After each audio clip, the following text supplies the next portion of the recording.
لیکن اپنی خواہشات ہو تو ہم دین میں بہت ساری چیزیں بنا لیں گے، یعنی جو دین کا حصہ نہیں ہے وہ دین کا حصہ بنا لیں گے۔ مثلا موجودہ دور میں ایک فکر اٹھ رہی ہے، عید والے دن بھئی یہ خوشی کا دن ہے یا یہ سوگ کا دن ہے؟ دیکھیں اہل بیت کے سوگ اور غم کا کوئی منکر نہیں ہے، یہ تو اہل بیت کے غم میں آنسو بہانا، ان کی فرش عزا بچھانا یقیناً ہمارے ایمان کا یہ حصہ ہے۔ ہم اپنے گناہوں کا کفارہ سمجھتے ہیں، ہم اپنے گناہوں کی مغفرت کے لیے روتے ہیں، اور رونا بھی چاہیے۔ ان ہستیوں سے عقیدت و محبت کا ثبوت تب ہوگا کہ جب ان کی فرش عزا پر ان کے غم میں ہم آنسو بہائیں۔ لیکن سوال یہ اٹھتا ہے، جو اسلام نے ایک یوم سرور، ایک یوم فرحت قرار دیا ہے، اس دن کو اگر ہم یوم غم بنائیں، اگر ہم یوم سوگ بنائیں، تو کیا اہل بیت کی تعلیمات میں یا قرآن کی نگاہ میں ہمارا یہ عمل صحیح ہے؟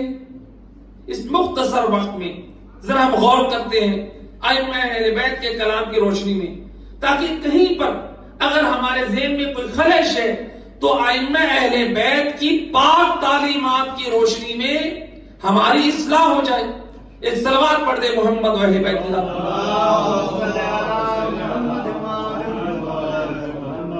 پہلے دو روایتیں پیش کی جاتی ہیں، ایک روایت امام محمد باقر علیہ السلام، امام کی روایت پیش کی جاتی ہے کہ امام فرماتے ہیں کہ یہ عید ہمارے حصے میں نہیں ہے، ہمارے لیے عید باعث حزن ہے۔ دوسری روایت جو چوتھے امام سے ہے، امام فرماتے ہیں کہ یہ عید ہمارے لیے ماتم ہے، یعنی باعث غم ہے، لیکن یہ عید مسلمانوں کے لیے۔ ان دو روایتوں کو بعض لوگ پیش کر کے ایک نظریہ قائم کرتے ہیں کہ دیکھیں عید کے دن اظہار خوشی کرنا یہ صحیح نہیں ہے۔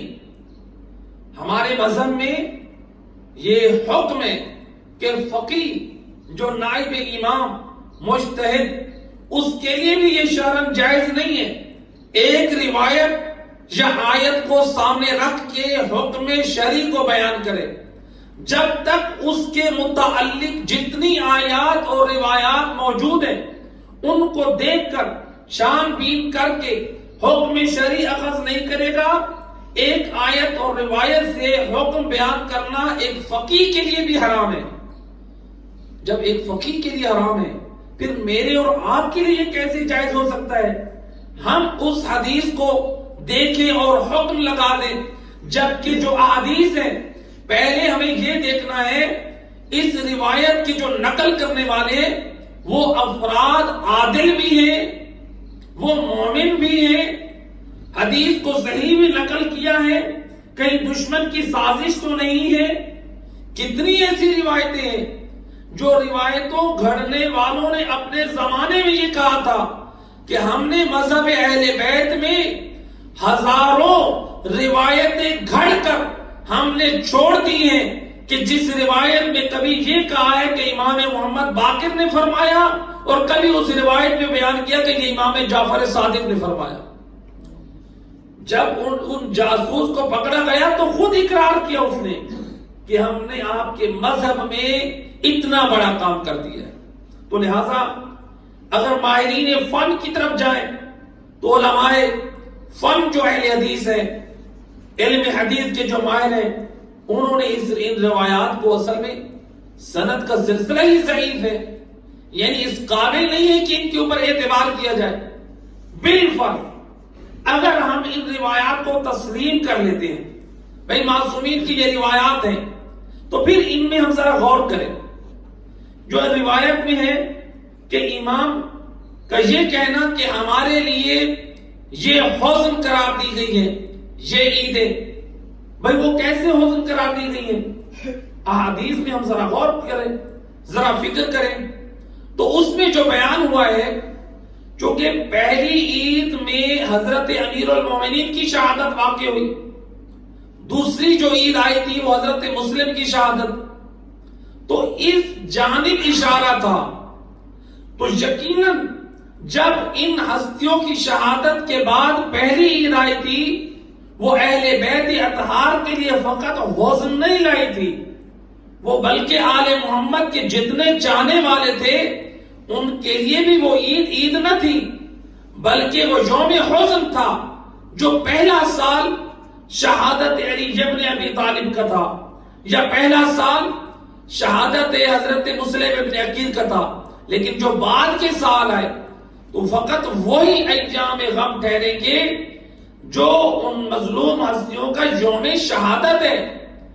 اگر ہم یہ کہیں کہ نہیں، معصومین کا 10واں یا 40واں جو ہے، یعنی 40واں جب تک نہیں ہوگا ہم خوشی کا اظہار نہیں کر سکتے، اگر ہم اس پر عمل کریں تو پھر آپ جا کر ریسرچ کریں، پورے سال میں کسی ایک دن بھی آپ خوشی کا اظہار نہیں کر سکتے، نہ پھر اپنی بچوں کی شادی کر سکتے ہیں، نہ پھر ہمارے لیے اپنی شادیاں کرنا جائز ہے، نہ پھر ہمیں اپنے لیے کوئی خوشی کا اور سامان کرنا جائز ہے، کیونکہ سال میں کوئی ایسا دن نہیں ہے جو 40ویں سے یا 10ویں سے خالی ہو۔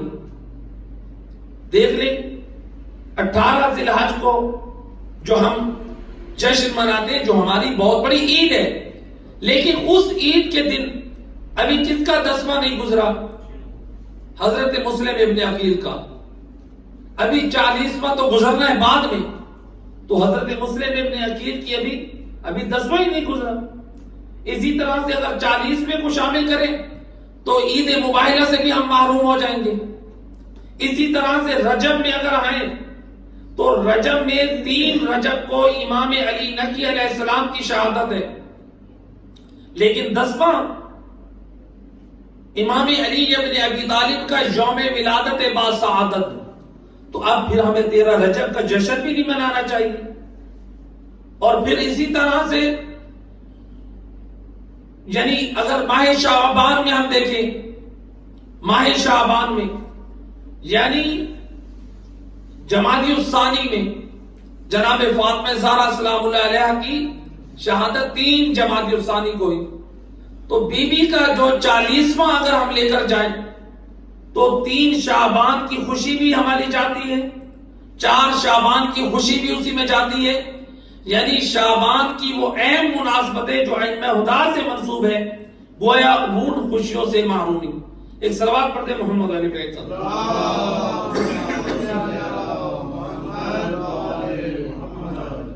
تو لہذا ہم جدھر بھی ہم غور کریں، فکر کریں، ائمہ اہل بیت کے ایام جو ولادت ہے، اسی طرح سے 25 رجب ہے، تو 25 رجب کو شہادت امام موسیٰ کاظم علیہ السلام، اور پھر شعبان کی جو مناسبتیں ہیں یعنی ائمہ ہدا کی جو ولادت، تو وہ خوشی ہمارے لیے، تو یہ ساری خوشیاں ہم خود ختم کر رہے ہیں۔ یعنی اللہ نے جن ہستیوں کے یوم ولادت کو ہمارے لیے باعث برکت بنایا، ہمارے لیے باعث سرور اور خوشی بنایا، ہم خود اپنے لیے اس کو کہہ رہے کہ یہ ہمارے لیے یوم غم ہے۔ ائمہ ہدا کی اگر روایت کی طرف دیکھیں تو جن افراد کو یہ روایتیں 2 نظر آ گئی، ان کو ائمہ معصومین کی اور تعلیمات نظر نہیں آئی، ائمہ ہدا کی اور دعائیں اور امام کی وہ روایات نہیں ملی۔ جیسے مثلا جو دعائے عید ہے، عید کی نماز میں ہم دعا پڑھتے ہیں اللہم اہل الکبریاء والعظمہ، تو اس میں آگے چل کے کیا پڑھتے ہیں؟ وَبِحَقِّ هَذَا الْيَوْمِ، اے اللہ اس دن کا واسطہ الذی جعلتہ عیدا للمسلمین، یعنی تو نے مسلمانوں کے لیے جو عید قرار دیا ہے، تو یعنی اس دن کے حق کا واسطہ جو تو نے مسلمانوں کے لیے عید کا دن قرار دیا ہے، تو اب یہ تو امام معصوم کی زبانی ہمیں دعا ملی ہے، امام اس کو یوم عید قرار دے رہے ہیں۔ اب جب بیان کیا جائے تو بعض یہ فکریں کہتی ہیں امام نے اپنے لیے تھوڑی کہا ہے، یہ تو مسلمانوں کے لیے کہا ہے، تو اس کا مطلب ہے الیاذ باللہ کہ ہم کافر ہیں۔ اگر امام نے مسلمانوں کے لیے عید قرار دی ہے، یعنی دیکھیں فکر کیسی ہے، اصلاح کرنے کی بات کریں تو کہتے ہیں امام نے تو مسلمانوں کے لیے قرار دیا ہے، تو پھر کیا امام کے چاہنے والے الیاذ باللہ کافر ہیں؟ جو آج دنیا شیعہ کافر کہہ رہی ہے، تو پھر کہیں ایسا نہ ہو میرے دوستو کہ ہم عید کو چھوڑیں اور ترک کریں، جو آج دنیا ہم پر یہ اعتراض کر رہی ہے کہ دیکھو جو شعار اسلامی ہے، یہ شیعہ حضرات اس شعار اسلامی کو ترک کر رہے ہیں۔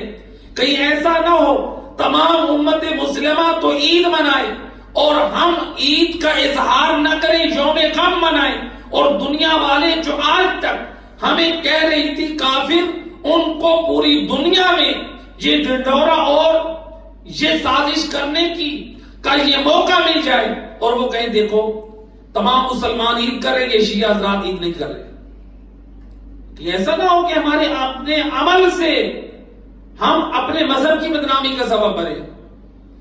اچھا، پھر ایک صاحب کہنے لگے امام نے مسلمین کا کہا ہے، یہ مسلمانوں کے لیے عید ہے، مومنوں کے لیے عید نہیں ہے۔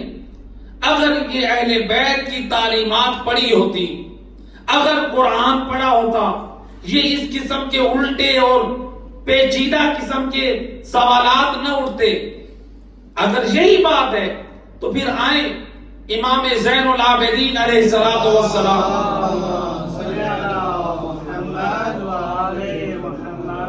امام کی دعا جو یوم آخری دن کی، یعنی وداع کی دعا جو آخری پیش پر امام زین العابدین علیہ الصلوۃ والسلام یعنی ایک میسیج اور پیغام دے رہے ہیں۔ امام کیا فرماتے ہیں؟ اللہم انا نتوب الیک فی یوم فطرنا، یعنی اللہ سے توبہ کا سوال کر رہے ہیں یوم فطر کا، الذی جعلتہ للمؤمنین عیدا وسرورا، یعنی اے اللہ یہ دن جو تو نے مومنین کے لیے عید اور خوشی کا دن قرار دیا ہے، یہ کس کے لیے امام کہہ رہے ہیں؟ مومنین کے لیے۔ یعنی ایک امام نے مسلمانوں کے لیے کہا یہ عید ہے، اور دوسری جو امام کی طرف سے دعا ہے اس میں مومنین کا لفظ ہے، تو جو مسلمان ہے وہ مومن بھی ہے، جو مومن ہے اس کو اخص ذکر کیا گیا ہے۔ یعنی یہ عجیب لاجک ہے کہ امام نے مسلمان کہا ہے مومن نہیں کہا ہے، تو کیا مومن مسلمان نہیں ہے؟ ایک صلوات پڑھ دیں محمد علیہ بیت۔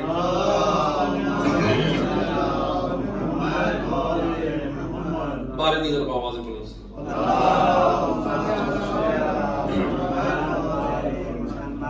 تو لہذا یہ عید ائمہ ہدا کی نگاہ میں مسلمانوں کے لیے بھی عید ہے اور مومنین کے لیے بھی عید ہے۔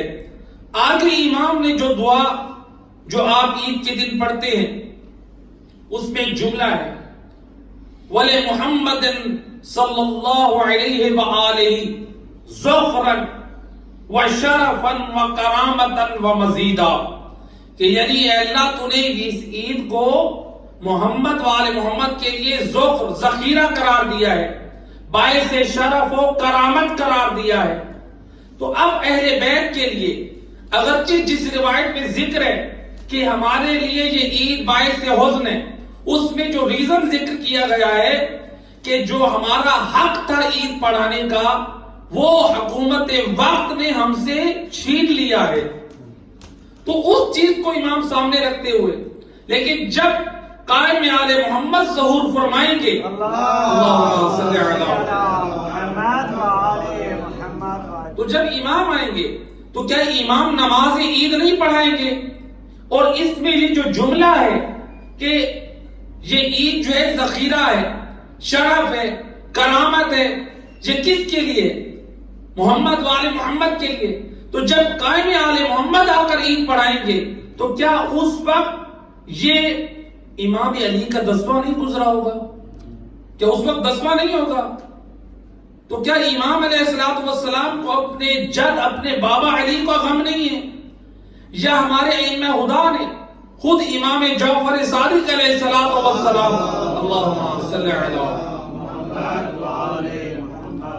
امام نے، امام کی روایت امام فرماتے ہیں جو شخص نماز جماعت کے لیے، عید کے لیے نہیں جا سکا، اسے چاہیے اچھا لباس پہنے، خوشبو لگائے، اپنے گھر میں ویسے نماز ادا کرے۔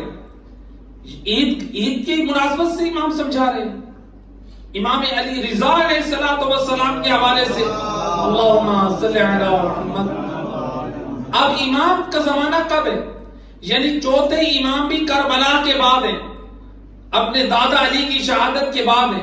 امام محمد باقر بھی، امام صادق بھی، اور امام علی رضا بھی، جن سے یہ روایتیں منقول ہے، یہ سب معصومین عید کا اہتمام کر رہے ہیں، عید کے بارے میں فرامین جاری کر رہے ہیں، عید کے متعلق جو دعائیں ہیں وہ تعلیم دے رہے ہیں۔ اور 8ویں امام کو جب عید پڑھانے کے لیے موقع ملا، امام علیہ السلام بڑی شان و شوکت سے آپ نے پاکیزہ لباس پہنا، روایت کہتی ہے سفید عمامہ پہنا، خوشبو لگا کر امام عید پڑھانے کے لیے چلے۔ یعنی اس طرح سے جیسے رسول اللہ اور علی ابن ابی طالب نماز عید پڑھانے کے لیے جاتے تھے۔ صلوات پڑھ دے محمد علیہ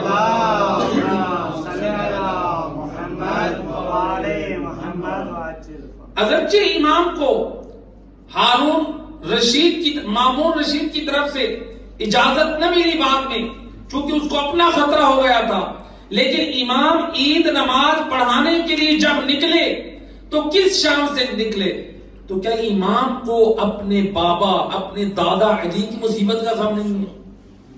میرے دوستو، اس میں الیاذ باللہ اہل بیت کے حق میں توہین اور جسارت نہیں ہے، اپنی طرف سے ہم نہ بناتے جائیں۔ اہل بیت کی جن ایام مصیبت ہیں ان میں یہ ہمارے ایمان کا حصہ ہے۔ بے شک ذکر اہل بیت ہم جب کریں، بعض افراد یہ کہتے ہیں کل یوم عاشورہ، مولانا صاحب جس دن بھی ہم ذکر اہل بیت کریں کہ ہر دن تو یوم عاشورہ ہے۔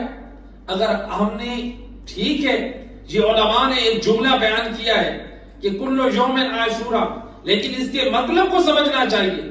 اگر ہم کہیں کہ ہر دن یوم عاشور ہے، یعنی ہر دن ہمیں مصیبت بنانی چاہیے، ہمیں اس دن خوشی کا اہتمام نہیں کرنا چاہیے، پھر تو 13 رجب کی خوشی بھی چھوڑ دے، پھر تو 18 ذی الحجہ کی خوشی بھی چھوڑ دے، پھر تو 3 شعبان کا جشن بھی چھوڑ دیں، پھر تو 4 شعبان کا جشن بھی چھوڑ دیں، پھر تو 15 شعبان کا جشن بھی چھوڑ دیں، پھر جتنے ائمہ خدا کے، پھر 17 ربیع الاول کا جو جشن ہے وہ بھی چھوڑ دیں۔ کیونکہ جب ہر دن کو ہم یوم عاشورہ بنا رہے ہیں، یوم مصیبت بنا رہے ہیں، یوم غم بنا رہے ہیں، یوم عاشور سے مراد کچھ اور ہے۔ ہر دن آپ کے لیے یوم عاشورہ ہے۔ کیا مطلب؟ یعنی جس طرح حسین ابن علی نے دین کی بقا کے لیے کربلا میں قیام کیا تھا، جہاں کہیں بھی آپ دیکھیں دین کی نصرت کے لیے آپ کو قیام کرنے کی ضرورت پڑے تو آپ کے لیے وہ دن یوم عاشورہ کی مثل ہے۔ معنی اور مفاہیم کو سمجھیں، ان چیزوں کو اپنی مرضی سے دین نہ بنائیں، اپنی مرضی سے بناتے جائیں گے، اسی کا نام بدعت ہے۔ ادخال الشیء فی الدین ما لیس من الدین، بدعت کہتے ہیں جو اپنی طرف سے دین میں چیز داخل کر لیں، سنت کہتے ہیں جو قرآن اور اہل بیت کے فرامین کی روشنی میں ہو۔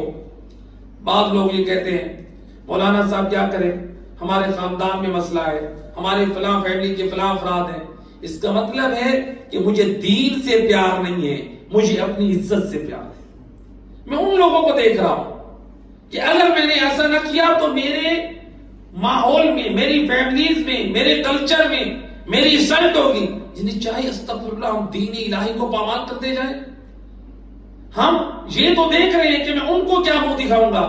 یہ سوچیں اگر ہم نے دین کو چھوڑ کر اپنی خواہشات کو دین میں داخل کیا تو میدان قیامت میں پھر علی مولا کو کیا منہ دکھائیں گے۔ میدان قیامت میں جناب فاطمہ زہرا کو کیا منہ دکھائیں گے؟